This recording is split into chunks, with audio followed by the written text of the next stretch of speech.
Hi there guys, and welcome to the UFC 266 video predictions. We're going to be doing the main card only for the video, but if you do follow the socials, which are all / Dan3HitYou, I will be posting the entire cards picks, and obviously we're going to aim for 100% like we do in every card. There's only been a few over the last 5 or so that we've done it in, but we generally get a solid 80% at least. First match on the card that I'm covering here is Jessica Andrade and Cynthia Calvillo. Or Calvillo, I can't pronounce that. It's because I'm from Yorkshire and it's a bit weird for me. But ultimately here, there is one winner and it's Jessica Andrade. She's good everywhere, but more specifically, she's better than Cynthia.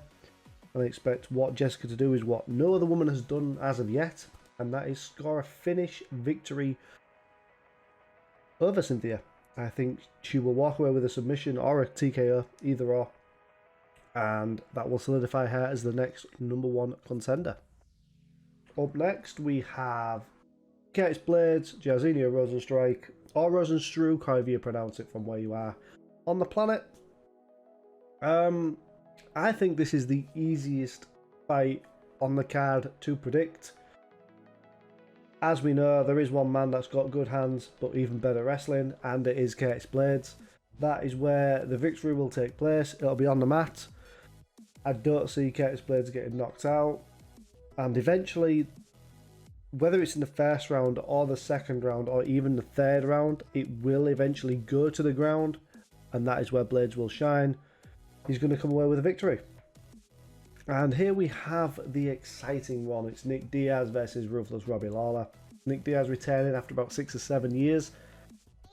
After being banned for using marijuana, which, as we all know now, is not allowed, so it makes no sense for him to have originally been banned anyway. They should have compensated him somewhere. But they haven't, because the UFC don't want to do that. And obviously, the USADA won't do that either, despite him having less earnings over the last 5 years or so. But let's not get too political with this. I was leaning towards Nick Diaz throughout the entire week up until I think it was about Wednesday, when I heard rumours of the weight cut issues and that he wanted it to be 185 rather than 170. And there is no smoke without fire. So that to me is he doesn't want to cut or he can't make the cut. Looked fine in weigh-ins, so did Robbie. But the thing what made me side with Robbie now is I can't ever remember Robbie fighting at 185. He's got big enough hands as it is, but if you think, if he's at 184, 185, he's probably not cut much, maybe about 8 or 9 pounds. So it will be at his normal standard walking around weight. And it should be way easier for Robbie to throw a bigger hand. I just hope he's not gun shy in this one. My only issue will be is if Diaz does get Lawler to the ground. Lawler has great foundations for wrestling, as we all know. But Nick is a tier higher with jiu-jitsu. That would be my only concern. But my official pick for this is Robbie Lawler. I'm actually leaning towards either a TKO or a judge's decision. I think we could see a TKO from Robbie Lawler with him maybe potentially fighting at 185. I'd like to see it. Why not? He's at the end of his career. Don't cut yourself down to 170. In all fairness, there should just be a 155, 165, 175, 185 and 195 pound division. None of the old 15 pound gaps. It's pointless. It's rubbish. Dana made the change. Valentina, Shevscenko, lucky Lauren Murphy. Sadly, there is only one 125 pounder in this division that is a tier above everyone else, and it is Valentina.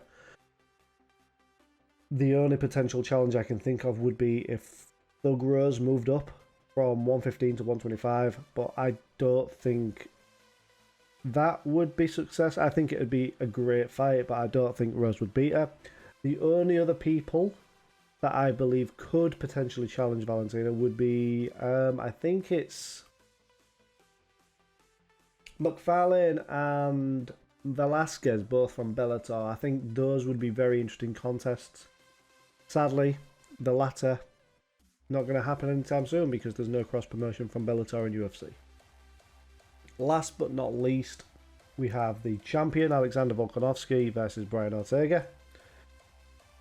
I personally, let's just get this out of the way here. Personally, I thought Max Holloway beat him in the last fight, but I'm not an official judge. I'm just a fan, hardcore fan like yourself, watching the video, and I personally believe Max Holloway won that fight. But this isn't about Max. The next fight will be about Max because either way, who wins this is going to be facing Max Holloway next. So this is a tough one. Earlier this week, I did post that my early pick would be Brian Ortega. And I'm not changing from that. I think with Alexander mentioning the substance abuse and everything like that, I think Ortega has actually got into Alexander's head without trying. It's like Alexander's got into his own head. So he's going to come out really swinging. And I think that's going to leave an opening for Ortega to get him to the ground. Hit him with a submission, because out of the two people in this fight, there is only one man I think that could potentially get a finish, and that is Ortega. He's not called T-City for no reason. I just feel like he's the one that could potentially get the finish. If it goes the distance, I will say it's probably going to be Volkanovski, unless Ortega finds a way to keep him down on the mat and then obviously grind out a result. But my official pick for this and new champion is Brian Ortega. So thank you all very much for watching. If I can stay awake, I will stream. It will be twitch.tv/DanFreeHitU. So please check the socials as well. There will be a full pick for the card. Early prelims, main event, the whole thing's on there. Provisionally, as of this moment, the full card pick is about a plus 1900 or 19,000. It can't be 19,000. I think it's 1900. I did send a tweet out earlier. I will just quickly try and find it. Just bear with me for 2 ticks. It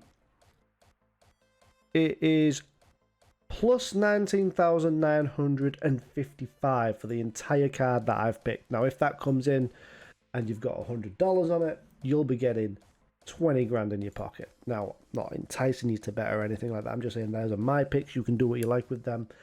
If you don't bet and you just watch the fighting for the entertainment value or anything like that, please do join the Twitch chat as well. It'll be great to see more people interact and everything like that. We do some in-play breakdowns as well. It's just going to be a good fight. It's going to be a great card tonight, so I do hope I see you there. It's all free. You can pop in. There will be audio, but obviously you can mute myself and watch the streams yourself via whether it's BT Sport or ESPN+. So thank you very much for watching, and I will see you all soon. Enjoy the card, whatever you do.